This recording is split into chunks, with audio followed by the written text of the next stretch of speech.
Support the work of Strike 7 Sports by heading to Fanatics.com and purchasing officially licensed gear from the NFL, the NBA, and more. Each purchase made through the text link below goes into the funding of the Strike 7 Sports brand. To proceed, go to the link strike7sports.com /fanatics. I say again, strike7sports.com /fanatics. Thank you.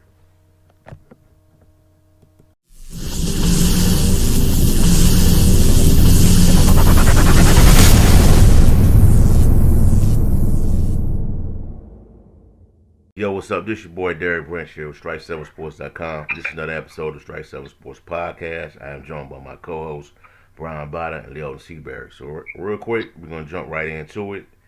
Over the weekend, we had the NFL playoffs, the divisional round in both conferences. It was, it was a. I'm not gonna try to be prisoner of the moment with it, but it was the most, I would guess, the most exciting divisional rounds we have seen in years. We had pretty much each game came down to the wire. Um, we had games that had great defenses just dominated, and we had games where it was just straight up shootouts. We had San Francisco over Green Bay um, at home, took down Green Bay 13-10. Chiefs beat the Bills 42-37 in overtime. Tennessee went down to they lost against the Bengals, and we had missing one. LA over Tampa Bay. Rams almost blew a 24-point lead, but they able to maintain it and won by a score of 30-27 in the field in the final remaining seconds of the game, and knock off the Tampa Bay Buccaneers. So we already know there will be no repeat of the Tampa Bay Buccaneers as Super Bowl champions, nor a rematch between Brady and Mahomes in the Super Bowl. So, with that being said, I'd like to get y'all takeaways from this past weekend's playoff games. I'll take this first. I'll just sum it up pretty short and sweet. It was one of the best weekends of my life. I'm a sports fan, and I watched some really, really incredible games. The only thing that made it rough was the overtime rules, but they were there. Hopefully they change it. Other than that, it's what you dream of as a sports fan. Really competitive football games that come down to the wire, and all four of them did. So that's what made this weekend great. For me, the games that what made it special, it was a special weekend. But what made it special is the fact all the last second finishes and the dramatic comebacks and the fact that there were blowouts.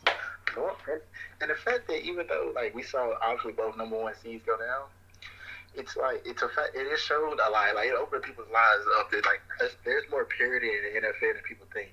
So a lot of times people think of the league. There's 5, 6 elite teams, and then there's everybody else.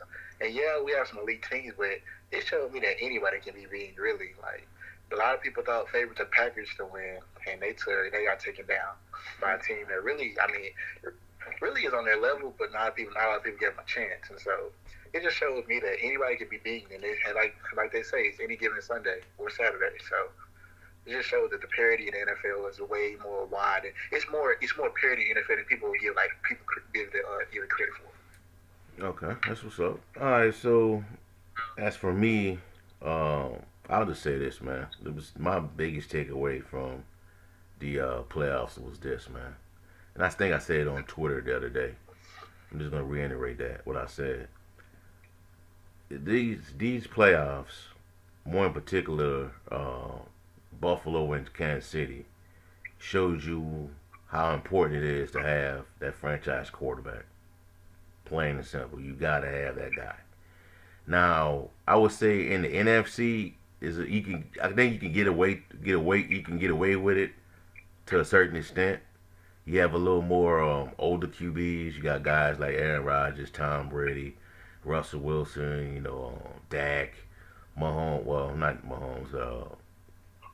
Matthew Stafford, Jimmy G. Guys in their late 30s and mid 30s, late 20s. Guys that have been in the league for a little bit. But in the AFC, you gotta have a quarterback, man. You gotta have upper echelon play at the quarterback position. I just don't see nobody in that conference pulling off a Joe Flacco or a Trent Dilfer getting really hot, like a game manager having a good run and winning those games in the playoffs. I just don't. Um, the Buffalo game, the game between Mahomes and Buffalo and Kansas City, Josh Allen and Pat Mahomes were like two buzzsaws going at each other, man. That's what it was like, man. Two buzzsaws, man. And if you don't have somebody on the other end to counter what they can do, you're gonna lose, plain and simple, every time. In my opinion, you're gonna lose.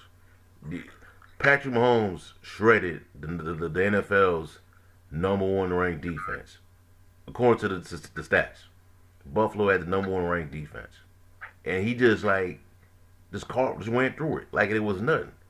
And Josh Allen did the same to Mahomes defense. And Kansas City don't have a it's like bend but don't break defense.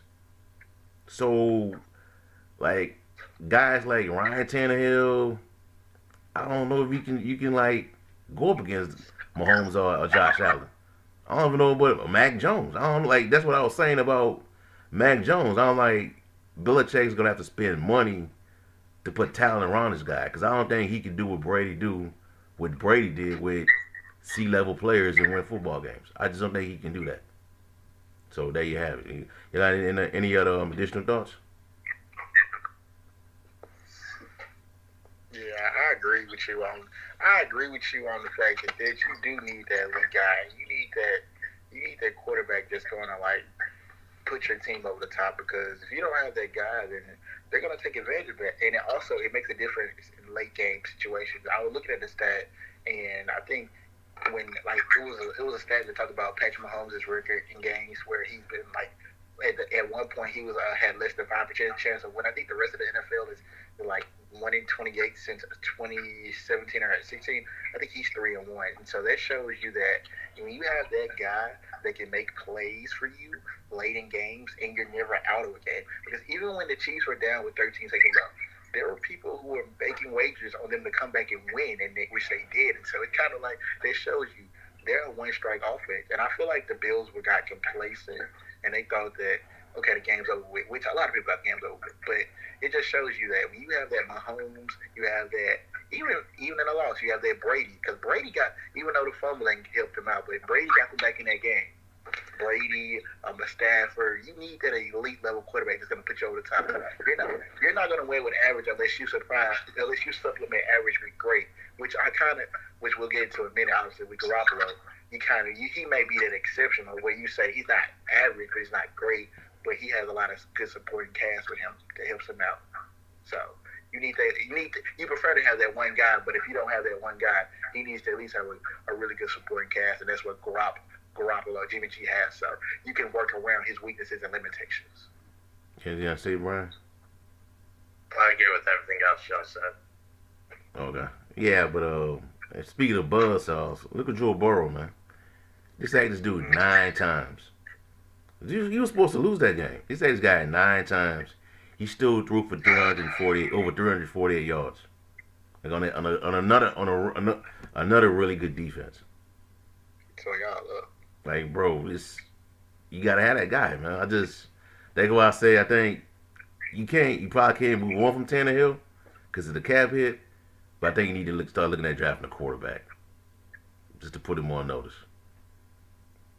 I mean, I'm just saying. So we'll see. All right, so moving right along. Just want to ask y'all real quick: gut feeling on Aaron Rodgers staying or going? I think he's going bye-bye. I think Denver Broncos they got a new head coach. They have a position of need at quarterback. They don't feel Drew Lock or Teddy is part of the future at the position. There's an open. You have talent waiting on him. You're about to get new ownership. It's something new, and he really can go to. He can be. I think he can be just as successful in there as he could in Green Bay. But the only problem is, do you want to go through Mahomes and Herbert and Carr 6 times a year, or do you want to stay dominating your division? That's also a question too, because you want to win. Wherever he goes, he wants to win. And Denver has already got to deal with. They're in a competitive division, so why would you leave there? But if he wants to get a fresh start, I think definitely Green Bay. Heck, I wouldn't even. I know people aren't talking about this, and I know it kind of would be a shock if he did this. But why not Aaron Rodgers to the Giants?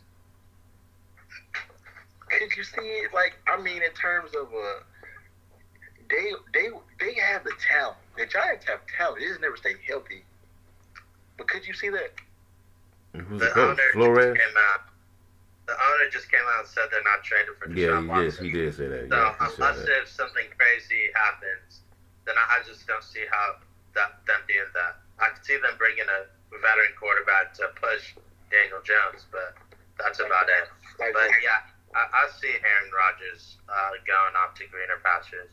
I feel like he kind of loses it. I don't think Green Bay is going to be rebuilding, but they're losing they may lose a lot of key guys. So I think he may just win another challenge.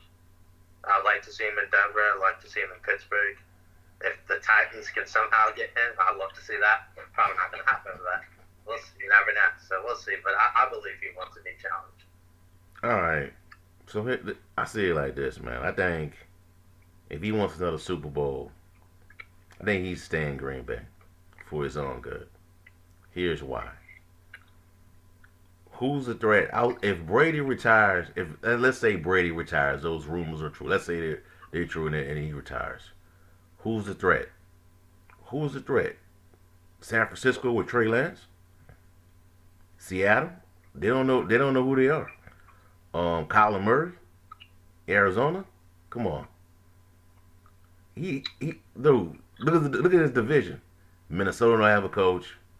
Chicago he's a defensive guy, but what we got in Justin Fields? Minnesota, who's there? I mean, Detroit. Is Detroit ready yet? Sean Payton bounced. And who else? Matt Ryan? So you go to, like Rex Ryan said, I'm paraphrasing here, but he said Aaron Rodgers will be the third best quarterback in that division, in the AFC West. The NFC don't have a Josh Allen or Lamar. They don't have that right now. So I think you stay in Green Bay. You let all that stuff go about them taking Jordan Love. If they could find somebody, I think there'll be teams out there that believe they could do something with Jordan Love. They could find a suitor and trade him. Franchise, put a tag on Devontae Adams, bring him back. And you might lose some couple guys on defense, but I think your best option is to run it back in San Francisco. Like, if Brady retires, I think your only threat will be the Rams. So you're selling the Cowboys? I think, bro, I got so many theories of what could happen in Dallas next year, man. It's just, I'll be all night on that. But since Sean Payton, leaving, I just think, like, McCarthy's a lame duck coach, man. Like, I think he has to get to the divisional round and win it. And go, I think at a minimum, he has to go to the NFC Championship game to keep that job. It's a lot of pressure. I know. So, I think Aaron Rodgers should stay in the NFC, man. Your path, because I don't think you're not winning 13 games again if you go to the AFC West, man. I'm just being honest, bro. You going up against Herbert, man. Herbert, Mahomes, Derek Carr, twice a year. That's like 3 buzzsaws, dude. Yeah. Come on, man. And you might go against. That's a chance you might see Derrick Henry in Tennessee. And when he gets going, all Tennessee is going to do is keep you on the sidelines, keep Aaron Rodgers on the sidelines, watching. So I think for his own good, he should stay in the NFC North. Run it back with Green Bay one more time, man. If you can, run it back with them one more time. What y'all thoughts? Oh. Who's the threat? I mean, Washington football team? They don't have a quarterback. Yeah. They're not. Go ahead, Brian. Go ahead. Did you hear what I said? What? They don't have a quarterback yet. Man, nobody, man, look, this is how I feel, man. I don't think Russell Wilson going to go anywhere. I can see that. But we'll see. But the question is for them is who? I mean, I know him and Pete haven't always seen eye to eye. I mean, they just kind of have some. I don't think they dislike each other. It's more of a philosophical differences. But Yeah. in terms of like how they view the playbook and how the offense is getting ran, but obviously we've heard murmurs of having philosophical differences. But also, I wouldn't be surprised if he stayed either. I think the Seahawks aren't a team that, I mean, besides this year, first losing season in his career, like they're not a team that's used to losing. So I think they'll be right back next year. And also, I don't think the Cardinals will be as good as they did last year. I just don't know because I'm just not sold on Cliff Kingsbury, y'all. I'm not sold on him. Like he don't get the best out of his teams when he needs them to. Like he don't like, and so I think the Seahawks will probably take their spot. And I think Seahawks can make the playoffs next year, y'all. For real. Yeah, it's possible. Chris Carson comes back healthy, and they had a lot of injuries too. So, and hopefully they get those guys back. But if I were Russ, I'd stay. Anything to add, bro? Yeah, it'll be interesting to see. We're talking about Russ or Aaron Rodgers? Russ. I just want to make sure. Russ. I think it all depends. I feel like if you want to win another Super Bowl, I think Seattle is about to get their rebuild, so I'll get the hell out of there. But if you want to be loyal and all of that, then you could do that. I'd love to see him with the Titans if that could somehow happen.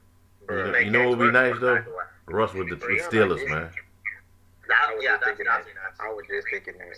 Russ with the Steelers. In the cloud.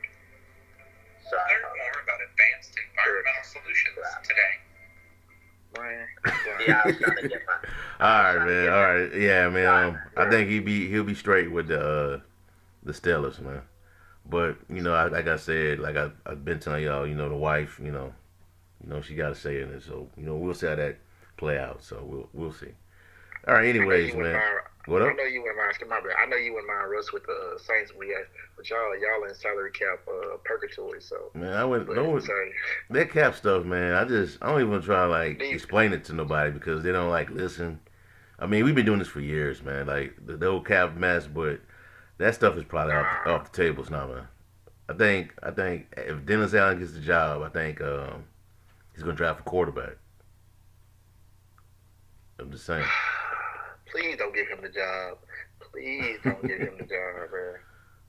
Y'all are gonna be like mediocre for years. How you know, man? Like he don't, man. That was his first job with y'all, though, man.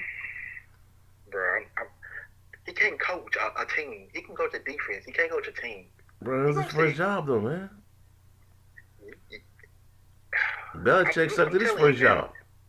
Pete Carroll too. Pete Carroll sucked at the Jets. Everybody sucked with the Jets though. Everybody sucks at their first job. Well, not everybody. That's not true. McVay, LaFleur, there's guys that they're out thriving, excel in their first job. So I mean, Dennis, I just don't think Dennis. I think y'all can just do better. Like for real. I mean, look. But to think out the situation. Let me ask you this: do you think the Saints should try to? I know it's hard to contend, but they do have a lot of their defense is legit.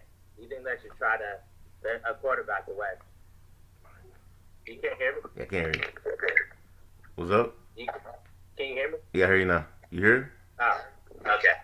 Yeah. What you were saying? Basically, say what? What you were saying? Ask me. Yeah, I was basically trying to say. Can you hear me? I hear you. All right. Okay, I was like, I thought I was. All right, so basically the Saints, what I was wondering, do you think they should rebuild or try to just get a quarterback and try to contend? What's your thoughts? Man, get a quarterback, try to contend, man. Dude, we went 9-8 with a horrible wide receiver core, man. Without Michael Thomas, we went 9-8. Where is he? Like, what is he doing? He out for the year, man. He'll be back, man. It's injury. And like, bro, I think we're like 3 to 4 players away on offense from being really good again. Quarterback, get a wide receiver to go with Michael Thomas, and a running back to go with Alvin Kamara. Now, after all these stories coming out about Sean Payton, I think he checked out last year in 2020 because play calling got really stale with Sean Payton, bro. And the way he handled the Michael Thomas situation in the offseason, that kind of like adds on to what we saw yesterday. So I think the guy had been checked out. So kind of like over the whole Sean Payton era. And I'm ready to I'm ready for the new coach to come in, man, because we need people that's gonna be all in and not halfway out. So that's that. That's what I think. That's what I think, man. I just think we gotta get a quarterback, man. Get a quarterback. I like Kenny Pickett over Matt Corral. And I've been reading some mock drafts. They have Saints taking Matt Corral, but I prefer Kenny Pickett. I think Mel Kiper has Saints taking Kenny Pickett. I was gonna say if they gonna get him, they'll probably have to trade up. You might, yeah. We got somebody. We got assets we could trade, but we'll see. All right, moving right along. So we're gonna talk about some Memphis basketball.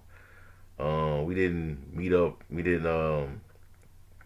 Didn't have a chance to get right into what went down last week with the outbursts with head coach Penny Hardaway. The outbursts with a very well known columnist in the city, Jeff Calkins. That segment went viral on social media, networks, Fox Sports, ESPN. I was shocked to see it on First Take. When you make First Take, you make a segment on First Take. You know it was real, man. So I just want to ask y'all, man. The season is pretty much, I will call it somewhat a dumpster fire because of injuries, COVID. Players missing the lineup. We missing DeAndre Williams, who I think he's their best player, the most important player on the team right now. They're missing him, missing Landis Nolly. Penny, pretty much said it in the presser with when he went off, is that he's missing people. We know that. Everybody knows he's missing people. Playing a bunch of 17 and 18 year olds, going up against 20 and 23, 24 year olds. I'm paraphrasing there, but he pretty much said it, man. And I thought about this throughout the days after he said that. I just want to ask y'all this: do y'all think he deserves a pass for this season? Hell no. He doesn't? Hell no. And I'll make it quick and I'll let Lee again. I don't think he deserves a pass because everybody's dealing with it. You're not the only one dealing with injuries or COVID. So you got to find ways to win. Everyone needs expectations. Make the tournament this year. And that nothing changes that. They can still probably have to get the conference tournament route. Unless if they go on a run here, they're winning right now.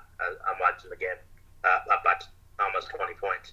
But they're going to have to probably win the conference tournament. But I think they can do that. They'll have to get a top 4 seed so they can play 3 days instead of 3 days consecutively instead of 4 days if they don't get that large bid, which right now I don't think they'll get it, but we'll see. But yeah, I think he can still make the tournament. He knew coming in, this is a tournament or bust, and anything but that is just not a failure, bottom line. And so he's not going to get fired or anything, but I think there's apathy started to build. Someone made a point about it, like those seats, like I'm looking right now, there are a lot of empty seats in this arena. So people will support you, but at some point you got to get over the hump or they just won't care anymore. And that's slowly starting to happen. So we'll see what happens after the season. I don't think he'll step down, but I think he'll have to make some tough decisions if he doesn't make the tournament.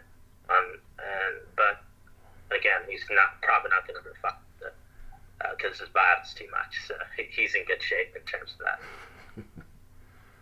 Go ahead, Lee. I think he's.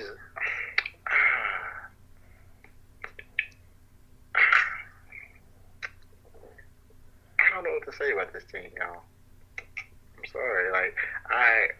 if you want to start with the outburst, really, my reaction to the outburst, I really don't, like I said, I don't blame him. Like, he's tired. But I know Jeff personally. Like I said, Jeff and I are real cool. And I know Jeff, my point, Jeff's going to ask the pointed question. Jeff's not afraid to ask questions. So Jeff's going to ask a question. And I feel like when I first heard it, I was like, come on, Mr. Carlton. No, Mr. Carlton. I'm like, what are you doing? I'm thinking in my head, what you doing, Jeff? But then when I thought about it, Penny Hardaway is the one that said this team's a championship caliber team. This team can win the NCAA national championship. So if they're not in a process path to win a championship, are you not the guy for the job? Because then you say you would get this team to a national championship. So if you said you get this and they're not progressing that way, then are you doing what you said you were going to do? That's a legitimate question. I thought about that. I was like, okay, that makes sense. But then at the same time, I see where Coach Hardaway's coming from, because this team has not been full strength the whole season, and that's a fact. And Brian, yes, everyone's dealing with it, but everybody, they don't have the depth that we thought this team would have. This team was supposed to be 12 to 13 man deep. It's supposed to be a 12-man rotation. It's an 8-man rotation. You had 8 players tonight. Come on now, it's 8 guys playing. So you're supposed to keep this in mind. Like, perspective is not always reflection of reality. Like, okay, that's what I'm saying. If that makes sense, perspective is not always a reflection of reality. For example, like, we expected this, like, from a perspective of us, while this team supposed to be really good, they're supposed to be dominant every game. You can't be dominant when your best players aren't available. Some of your best, no DeAndre, no Landers, no. You haven't had what's his name? Jalen Duran. Yep, no Duran, no John Campbell hadn't played the whole season. He's had a foot injury the whole year. So, like, just keep this in mind. He was the guy that's supposed to step up and play some good minutes this year, and he's basically probably going to have to just redshirt. And so, Chandler Lawson is just really getting back in the game shape. You know, he did have 6 points on a couple of boards today. But you have to people have to put perspective in mind. Like, it's not always, oh, well, they're not winning, so the team's not good. I see what he was saying about that, because he said if he had his whole team, this team would have at least, I'd say they wouldn't have as many losses as they have. I wouldn't say they'd be undefeated or nothing. Nobody's going to say that, but with a full roster, this team's record would be better than it is on paper. So people have to keep that in mind. All right, so I think you gotta give him a pass for a certain extent. At a certain extent, you gotta give him a pass, man. I think you do, man. It's been rough, man. His team, like Leo said, man, it doesn't have the depth that we thought it was gonna have, man. And people was trying to, debate me like last year during the NIT tournament, the AAC tournament.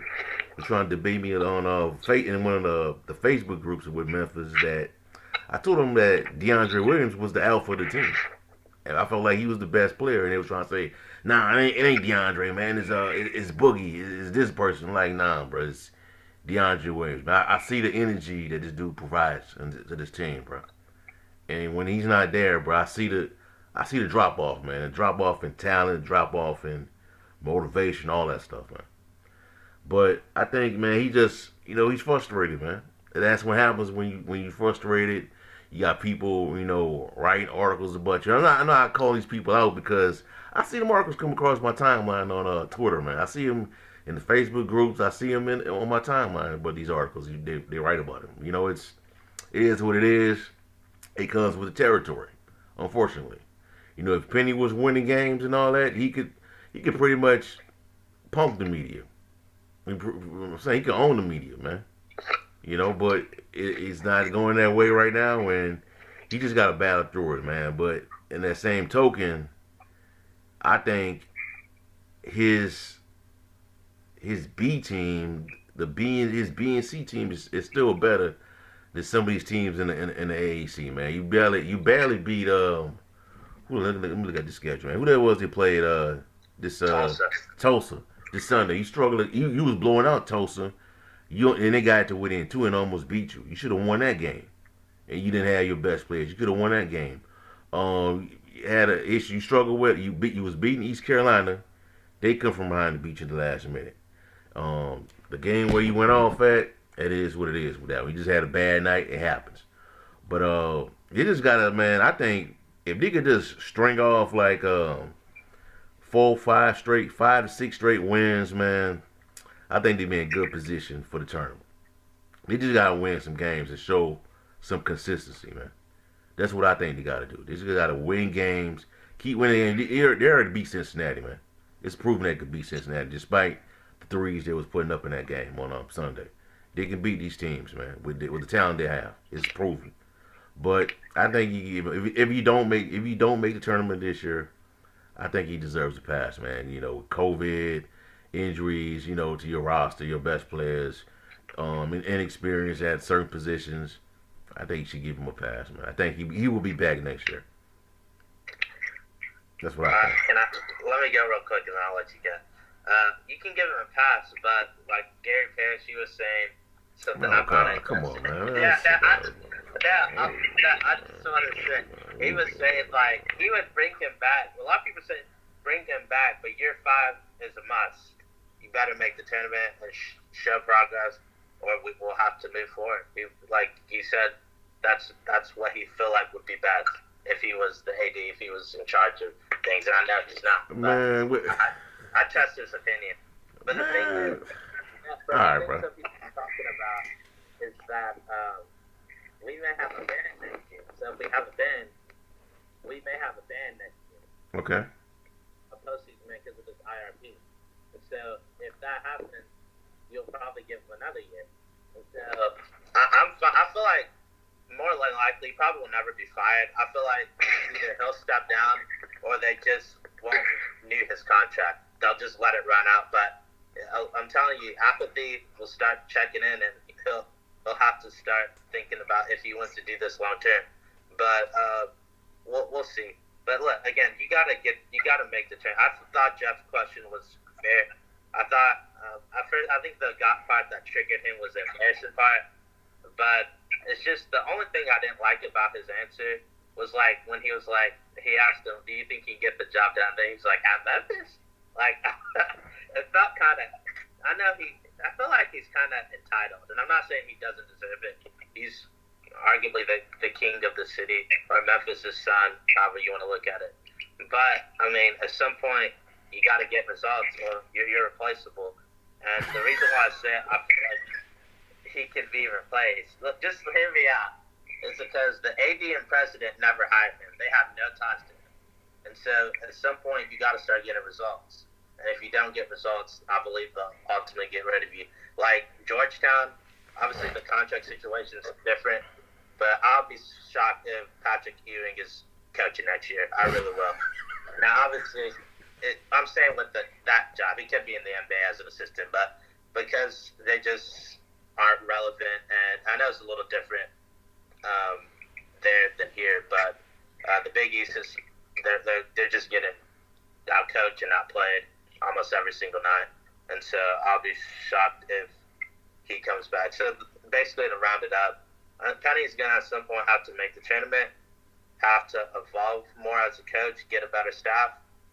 The Rasheed Wallace situation is a disaster, but we'll see what happens. But as long if you somehow make the tournament in the next 2 years, think about it. He's already lasted this long without having to make the tournament. That'll give you another 4 years if you could just make the tournament. But we just don't know with this IRP thing if they'll have a postseason ban or not. I mean, well, people say, I noticed how you made the Georgetown point. Hey, Georgetown's at least been to the NCAA tournament with Patrick. They won the Big East tournament last year. They just made the postseason, so yeah. It's fresh on their mind at least. But Memphis fans, they're getting tired, man. It's you haven't. I mean, to be fair, Penny Tubby didn't make the tournament. Josh Pastner didn't make the last few years. Even though with Josh Pastner, he had some competitive. That was a competitive bunch, a group. That was quite a guy that he had. And I think Pastner did a better job than people give him credit for. But in terms of Penny, like, I think it is a lot of apathy. Like, people, oh, this is his native son. We can't do him wrong. But at the end of the day, Penny Hardaway has to win. He has to win. You must win. There's no other options. Winning is the name of the game. That's what Jerry Jones said when he took the job.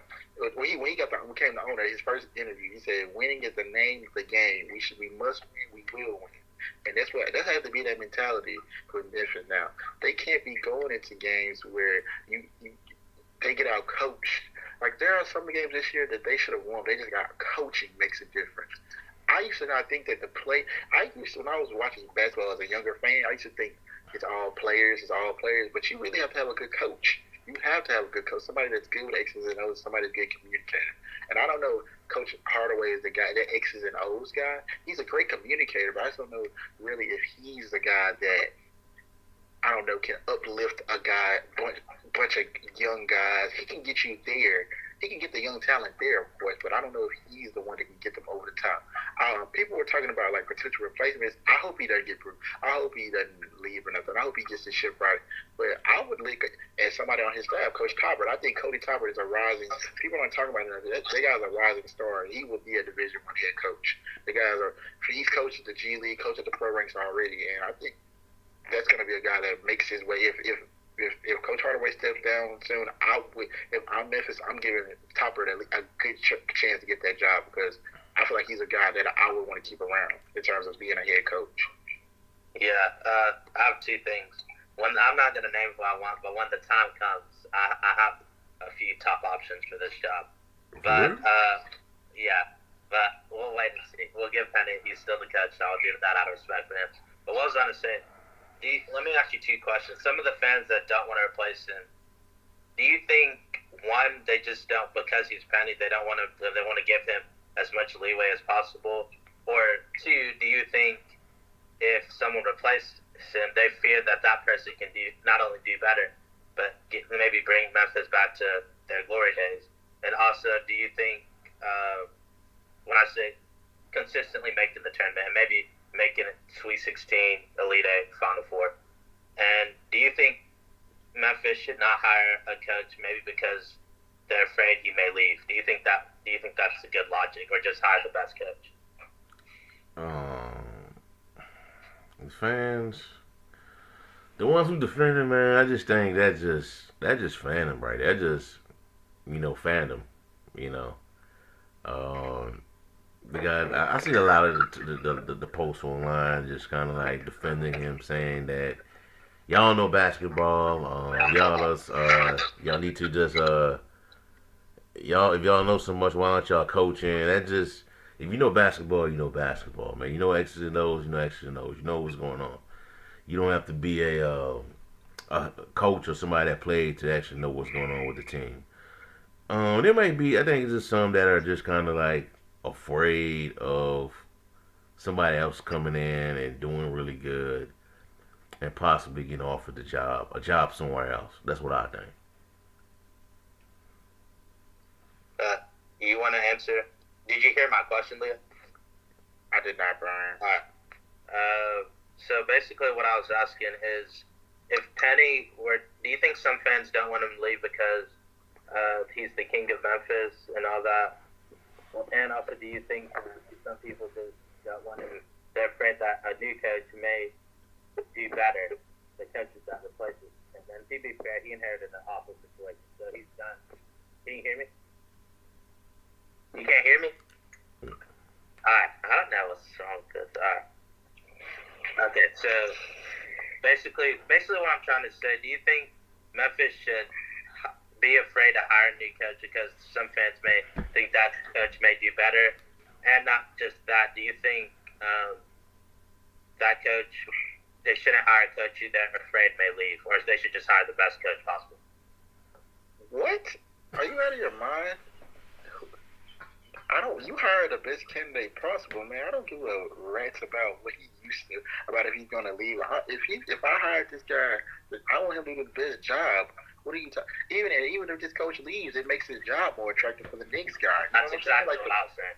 That's what I'm saying. Like you make it, you get the guy who's most suitable for this job. It's going to help you uplift your program and get it to new heights and levels. And if that guy leaves to go to another job, that makes your job more attractive. And a lot of you coaches are going to be like, okay, when Memphis is really good, it's a top job. When Memphis is good, it's a top job, y'all. Like for real. Like when it's running at the level, even when we were in Conference USA, you had guys wanting to coach Memphis, and they were in Conference USA, running in conference every year, going undefeated pretty much every year. So it's a top-notch job. Like, and we don't know where. I mean, I know it's been talked about conference realignment. We don't know where Memphis is going to be in a few years. They could be in another conference theoretically. So I would definitely say you get the best guy, get him in there. I don't care about him if you're going to think about going somewhere else. If you're not, if you think that a guy is worried about his next stop after Memphis, you shouldn't hire him. And they're just they're the people whose jobs are to do this stuff for a living, and their hiring process, they should be able to sniff that stuff out easily. So I don't. No, you hire the best guy. I don't care if it's Mike. You get a head. Go get the best guy. But Penny's still the head coach now, so we have out of respect for him, we'll ignore it. We'll not worry about other candidates until there is a need to worry about other people to get the job. Yeah, that's true. You just can't. You can't just be worrying about what the fans do, man. You can't let the fans, and I would say the boosters to a certain extent, run your program, man. Fans gonna be fans, man. You just, it is what it is with that. Penny, I mean, Penny deserves criticism. Yes, it's some of it is warranted, man. But they don't run the program, man. They can't. You can't. You know what I'm saying? Worry about what the fans gonna think, and well, they're scared to let somebody else come in and do it. I mean, it shouldn't matter then. You winning games, you winning the championships, conference championships. It shouldn't matter what Penny did. You know, if he's on. But I think he's still gonna be around, man. So we'll see how everything's gonna play out. All right, man. Back to the NFL. This is the week. This is the week that determines who goes to the Super Bowl between in the two conferences.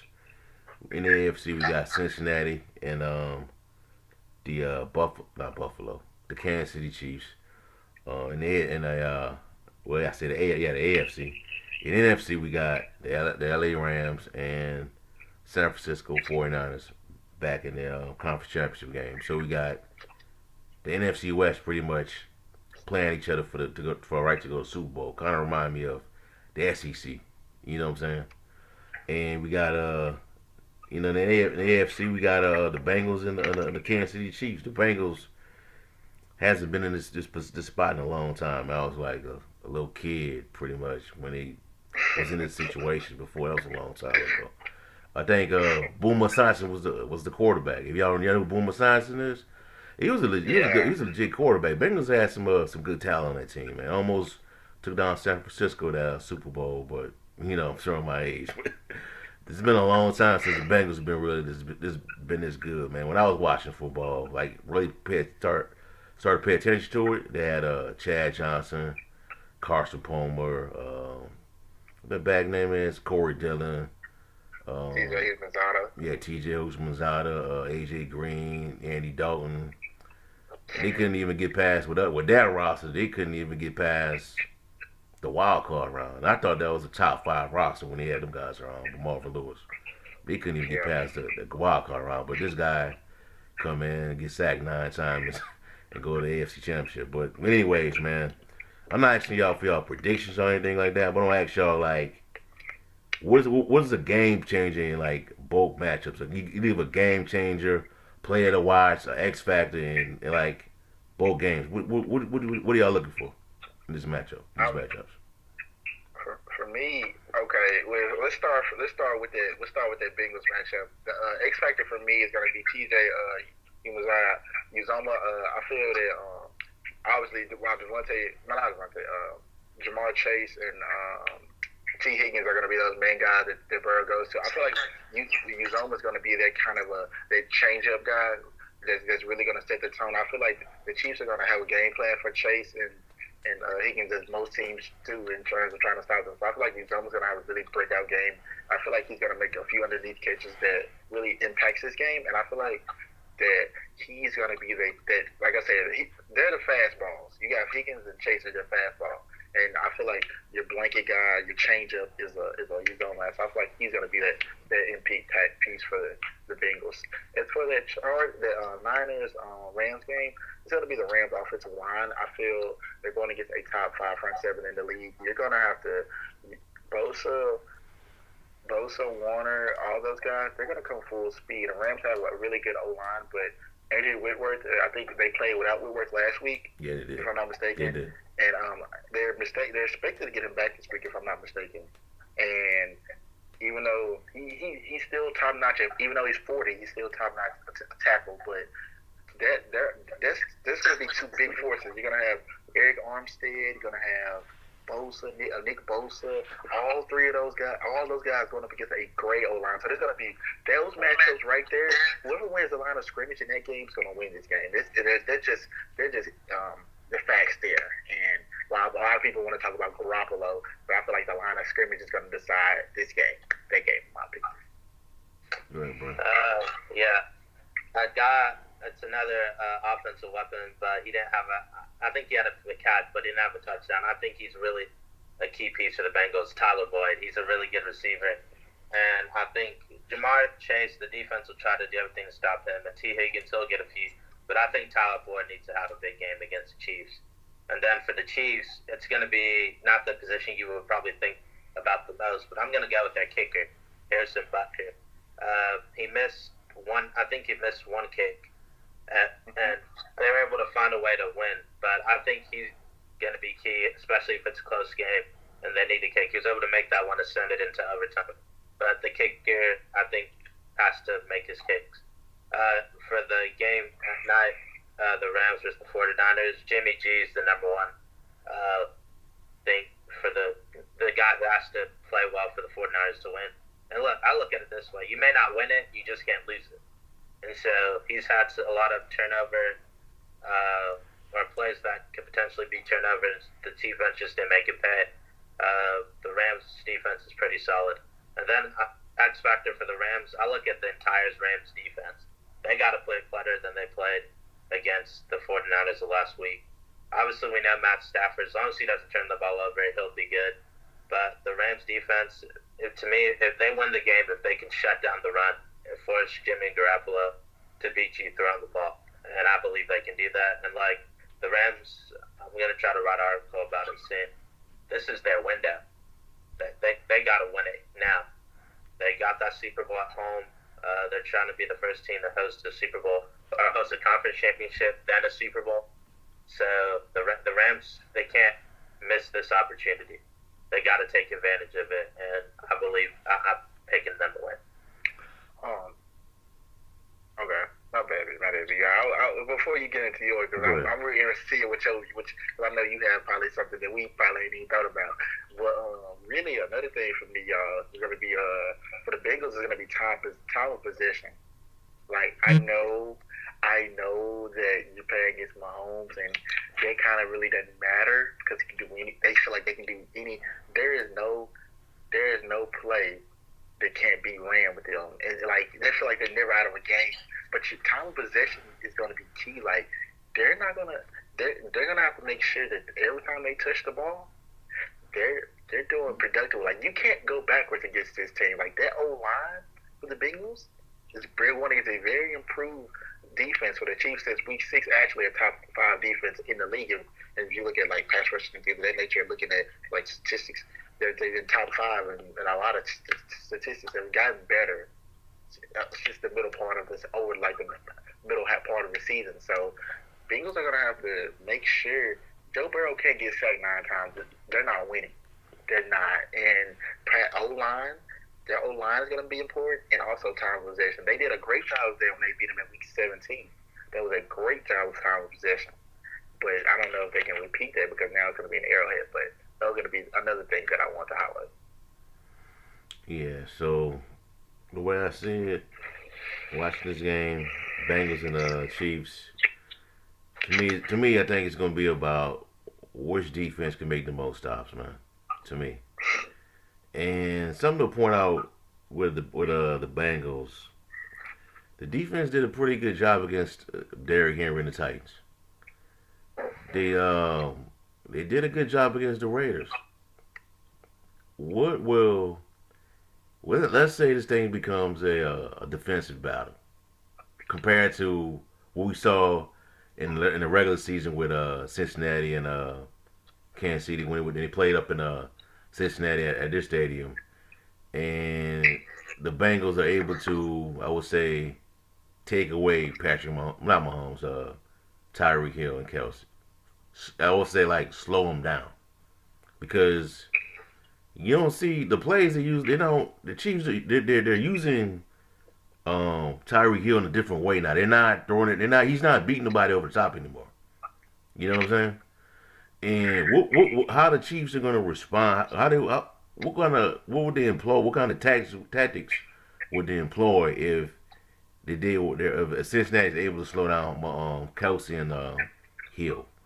And the Chiefs are not really a good running team. You know what I'm saying? Also for the Chiefs, how they gonna contain Jamar Chase compared to what they did last time? Because he torched him, man. He just torched him. Um, it's gonna be wild, man. The Rams, uh, they just gotta go. They just gotta go out there and win it, man.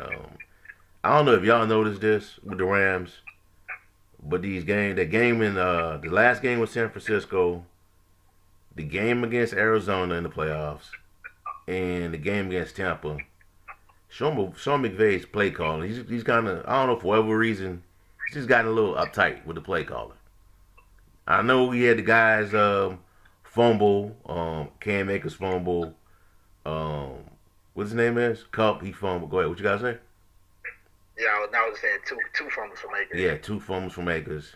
That game could have got out of hand for the Rams. He could have blown the guys out, but because of the fumbles he didn't. But Sean McVay just got to be loose, man. He just got to be loose. Take the training wheels off of Stafford and just let him do what he do, man. You get San Francisco secondary. You could score some points on that secondary. You know. I just think they gotta win this game, bro. Shanahan has beaten his team 6 times, right? 7 times? Mm-hmm. 7 times? 6. You gotta win this game, bro. This is why you made the moves to get Stafford for this moment. You gotta beat this team, bro. Stopping Deebo Samuels is the problem. Like you gotta stop Deebo Samuels, man. This is a wide receiver I've never seen before in the past, man. This guy pretty much is used like a running back. Shanahan, what is so annoying about Shanahan when I cringe when the Saints play Shanahan, I cringe because he does the same thing over and over and over and over again. And I'm like, why no defenses can stop this stuff? You know what I'm saying? The same type of plays. So you gotta make Jimmy G beat you in a different way, man. Just to me. Y'all got anything to add? Yeah, you're right. The Rams just their chance, like I was saying earlier. You don't have to face Aaron Rodgers. You get to face Jimmy Garoppolo. If you can't beat him, then you don't deserve to win the Super Bowl. But the goal, even Jared Goff got them to the Super Bowl. So Matt Stafford at least got to get into the Super Bowl. But ultimately, you're at home. You got to win it. You got to win it. And I think they can do that. But again, the key to me won't even be Matt Stafford. I don't think he'll turn the ball over that many times. The key will be, can the Rams defense stop the 49ers running the ball? Because that's what basically their entire offense is built around the run. If you can't stop it, it's going to be a long day. Okay. Bill, you got anything to add? Really, for me, the key is making sure the Niners did a great job of keeping Matthew Stafford, Aaron Rodgers off the field and controlling it with the run game. And like Brian said, if the Niners can control this game, we'll know probably by the first half, probably by the first or second quarter, if how this game is going to be dictated. If the Rams get an early lead, then this game could get ugly because I don't feel like while Jimmy G is capable of leading a comeback, I don't feel like he's comfortable doing it. If that makes sense. So dictating how this game is going to be played early is going to be key to whoever wins this game. Okay. Yeah. I mean, it's gonna be wild, man. That team, San Francisco got a lot of weapons, man. Got some nice pieces on offense, man. Outside of Deebo Samuels, man, they got the running back Elijah Mitchell, Brandon Ayuk, George Kittle. Who, I think they're not talking about him the way they usually do. We got the other tight end, Juszczyk. So they got some pieces that can hurt the Rams, man. Rams, that defense should be, to me, man, should be better than what it is. To me, they shouldn't even. That defense shouldn't even allow that what happened last week against Tampa Bay. You know, you know what I'm saying. But we'll see how things are gonna play out. All right, moving right along. We're gonna talk about some NBA stuff right quick. Some NBA content. So, I've been just looking on my timeline, following some NBA news, NBA stories lately, and what's been going around is the James Harden debacle. Well, I won't say debacle, but these James Harden rumors that he doesn't want to be in Brooklyn anymore. So I got a story pulled up from CBS.com, CBSSports.com, explaining why James Harden is frustrated with the current situation with the Brooklyn Nets. I'm going to go ahead and read it real quick.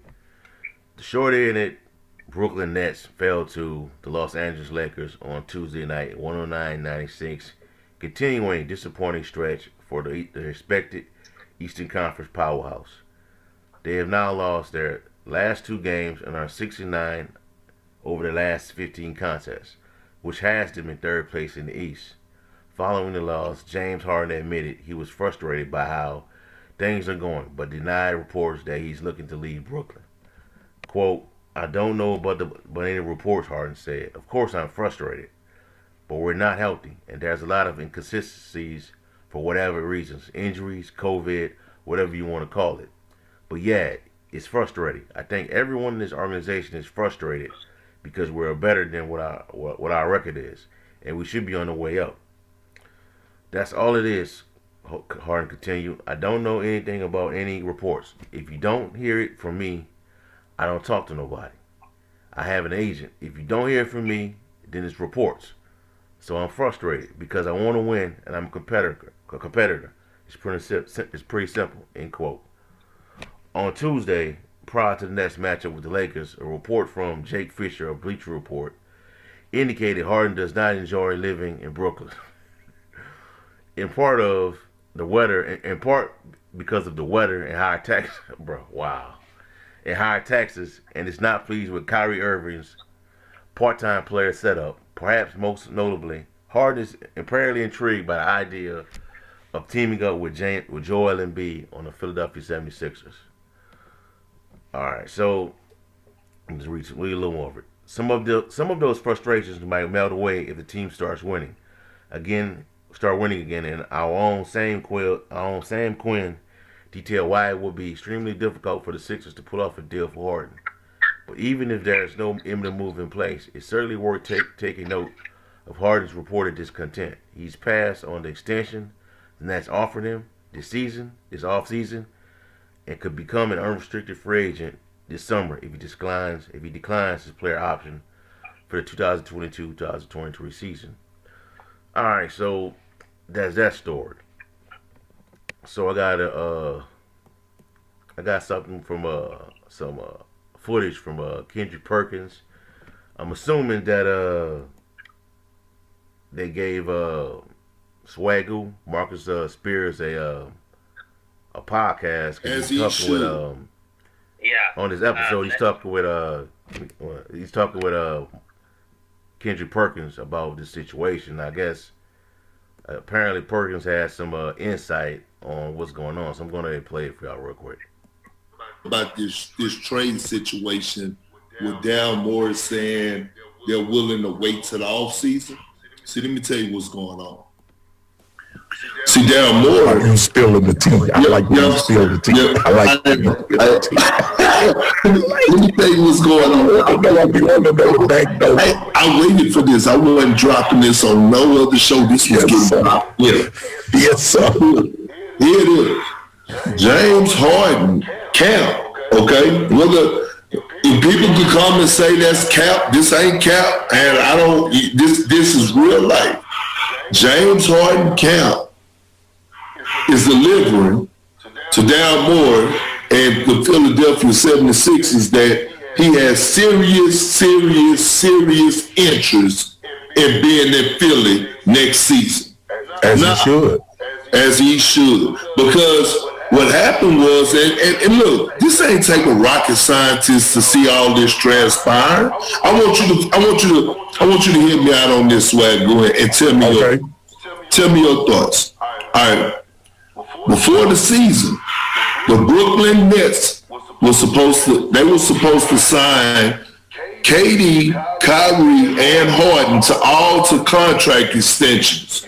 Yep. Before the season, KD signed his, and then everything went left with Kyrie Irving because he didn't want to get vaccinated. What's going on for us, that situation? We already know. James Harden comes out and says, I never tested free agency. I'll wait. Yep. Oh, okay. Now you'll wait. Let me say something. Because I got to say something. This is what I love like this. That James Harden know that thing in Brooklyn fragile.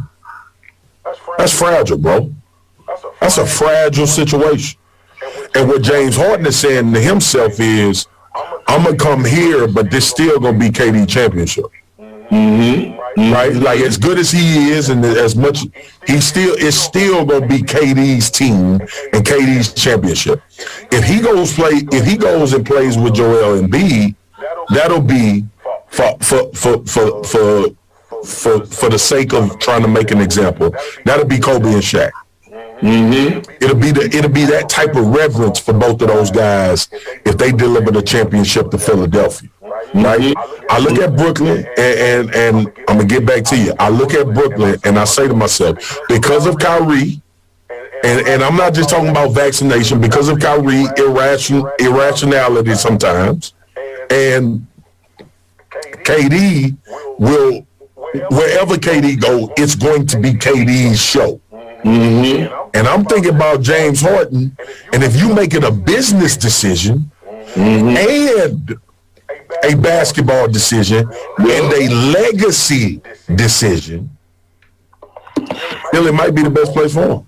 Might be the best place for him.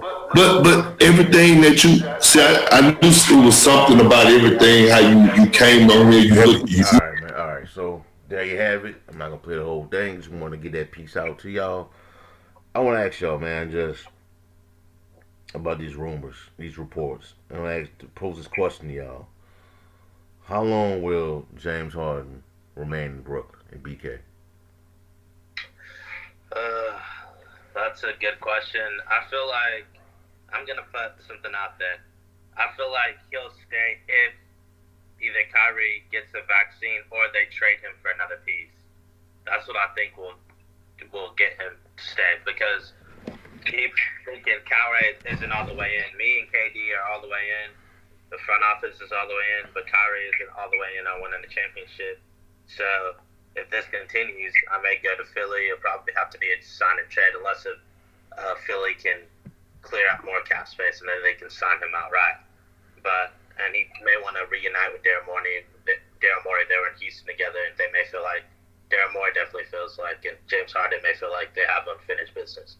But I believe he stays in Brooklyn if they can move Kyrie and get another piece. That's helps them win a championship, because Philly's nice, but Doc Rivers, he's a better coach than Steve Nash, but I still don't trust Doc Rivers in the playoffs. And I just felt like Philly may need a few more pieces to get it. But as good as Embiid is, he ain't Kevin Durant. And I feel like Brooklyn has a decent amount of role players that if you can get something for Kyrie Irving, since he doesn't seem like he wants to get the vaccine and isn't, in my opinion, all the way in winning the championship, then I think they'll be all right. But I feel like James Harden probably stays in Brooklyn under the right conditions. But if not, I could see him leaving.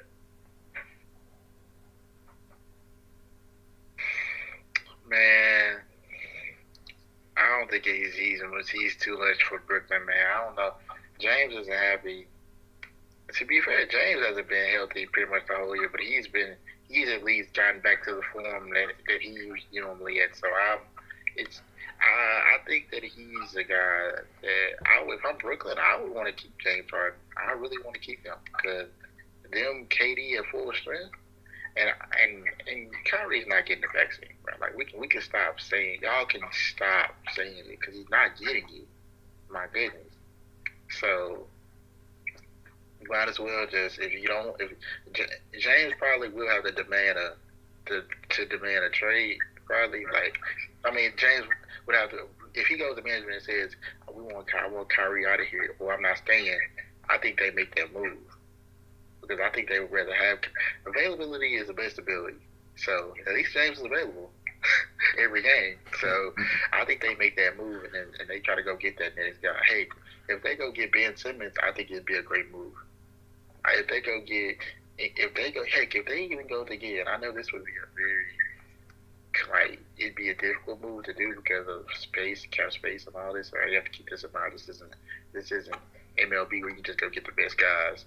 But I don't know. I'm not gonna say this guy's name because it might not make sense. But anywho, if they try to make any other sort of moves, they're gonna have to keep in mind teams gonna have to get Kyrie and all that. So it's just a lot of logistics into whether he stays or goes. But if I were to predict now, he's gonna go unless they have teams that have a plan in mind for Kyrie. And honestly, you have to question now, KD, y'all. He hasn't been healthy either. So it's too unhealthy. When James, they was crazy because they made a quote now with Kyrie when they first reunited together, all of them united together. They was like saying James used to have a carry teams. He wanted to do that no more. Now look at the lineup now every night. Since KD's out and Kyrie doesn't play every game, so that's crazy. That's pretty ironic, y'all. If James, I can make an argument he was in a better situation in Houston than he was here. Like in terms of now the roster may be a little bit better, but I mean really it's the same situation. All right. You finished? You finished talking? Yeah, well I'm done. Okay. All right, man. All right, I want to ask you. Well, real quick, I want to ask y'all: are y'all buying that stuff about him not liking the he don't like the taxes situation out there? How high and expensive it is? Hey, bro, come on, dude. Yeah, I can buy it because he came from Texas. And so, yeah. Now I got to pay all the state tax in New York. It's pretty expensive. So I can buy it, but I don't believe that'll be the ultimate reason why he leaves. If he wants to leave, he just wants to go to a different place. All right.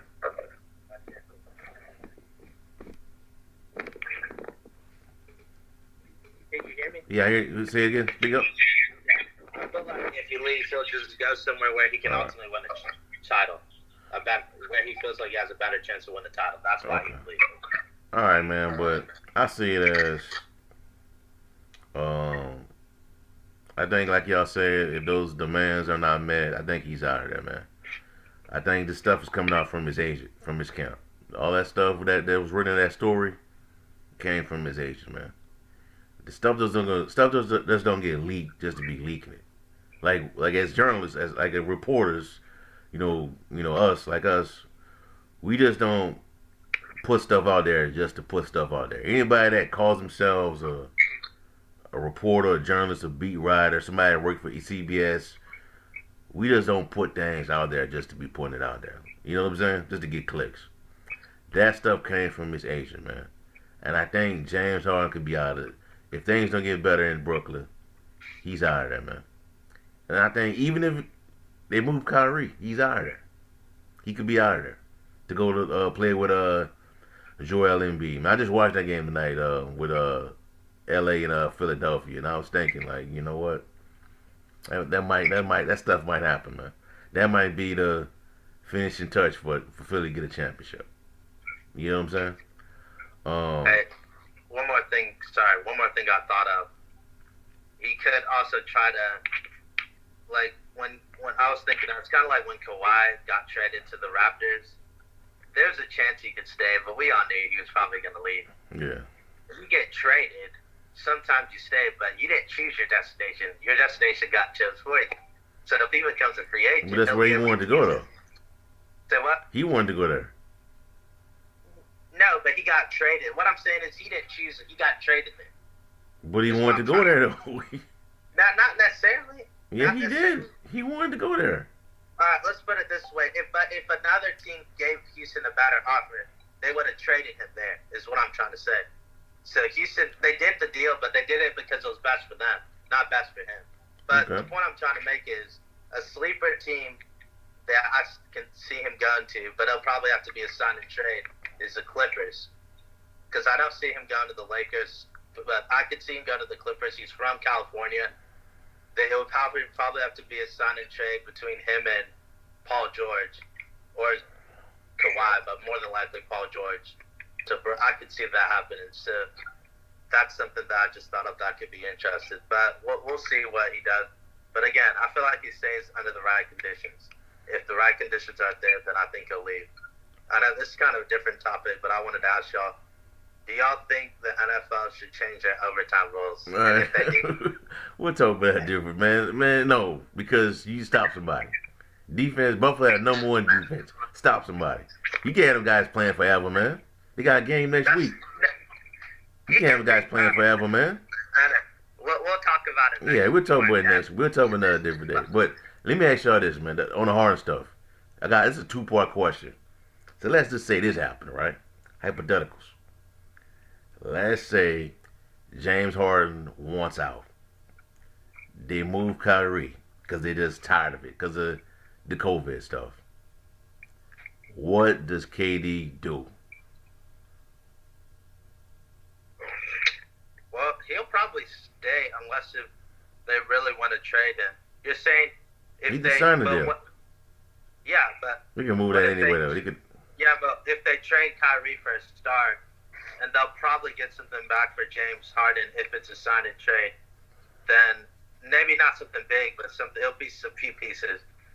So I could see him staying, but I don't see him leaving. I mean, they would have to trade him. He can't leave in a free agency. So I don't see them getting rid of KD. Go ahead, Leo. Of course they're gonna get something big. I think they're gonna get. I think KD gonna stick it out. I think KD heard the notion that he from a media standpoint, he's a journalist's best friend. Like journalists love KD because he reacts. Like journalists love guys who pay attention, especially athletes. Baker Mayfield. Has a narrative. Yeah, he's a narrative that he goes to the best situations to win, and I feel like he will stick this out with Brooklyn because there is a notion that he has to be on the best roster to win the championships. I think it would serve him better, he would think in his mind, I think it serves him better to stay and try to work this out, even though if it is a tough situation to break with in Brooklyn after if James or Kyrie or both of them are gone. So I think he'll stick it out. Hey, what if we get Dame Lillard to come over, man? I like that. Dame and KD? Bro. That would be nice. Do you think they need a third person?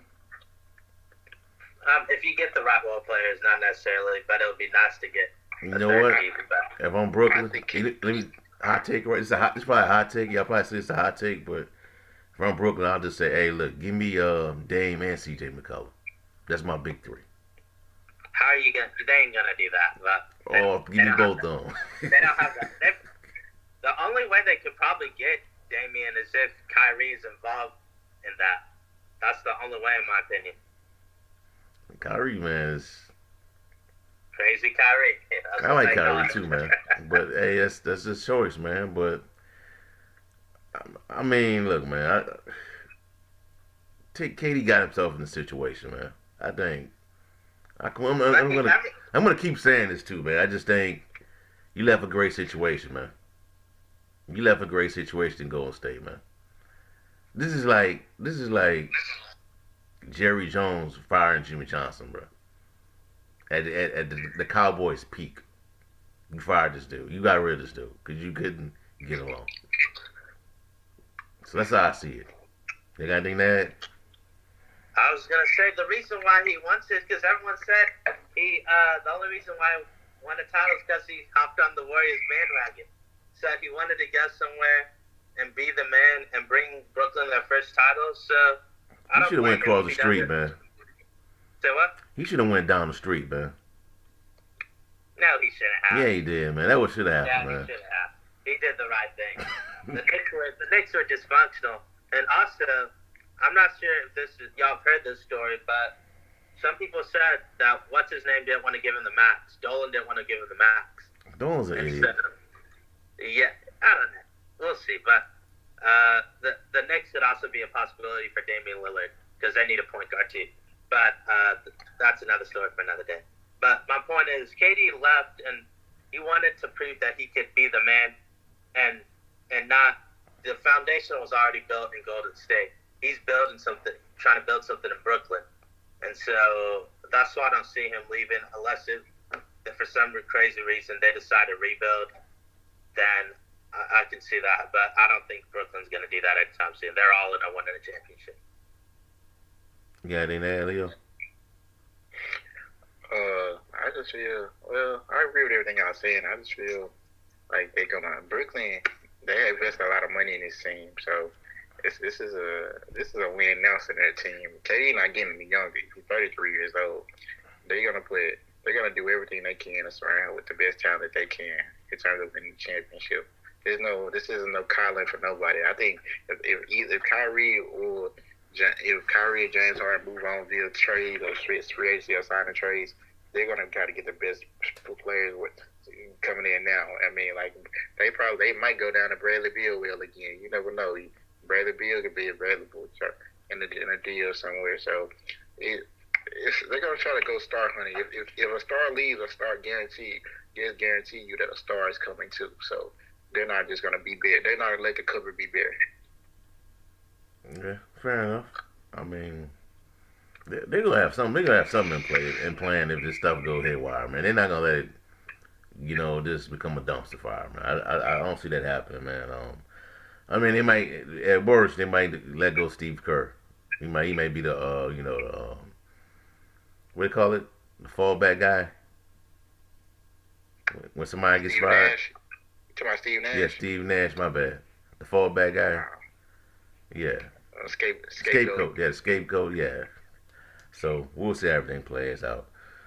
All right, man. So that's all we have for y'all for right now, man. Just give us a like, comment, subscribe to the channel. If you listen to this through YouTube, you hear it through Apple, give us a 5-star review, 5-star rating, leave a comment. Also tomorrow tomorrow on the site we'll have the NFC Championship game preview, prediction. Sunday, not Friday. Well, Friday we had an NFC Championship prediction. Saturday we'll have Bengals Chiefs NFC Championship preview. We have some we're gonna start our NBA content, back up. And as the season, the NFL season, comes to a close, we're gonna ramp it more up on the NBA, more NBA topics, more NBA content, more NBA ring content, more Memphis content. So we'll be transitioning into basketball pretty much, about a basketball heavy podcast. We'll talk a little NFL every now and then, but it won't be as much. That's all we have for y'all for right now. Just give us a like, comment, subscribe. Just check out strike7sports.com for latest content on NFL, the NBA, and much more. Have a blessed night. We out. Peace.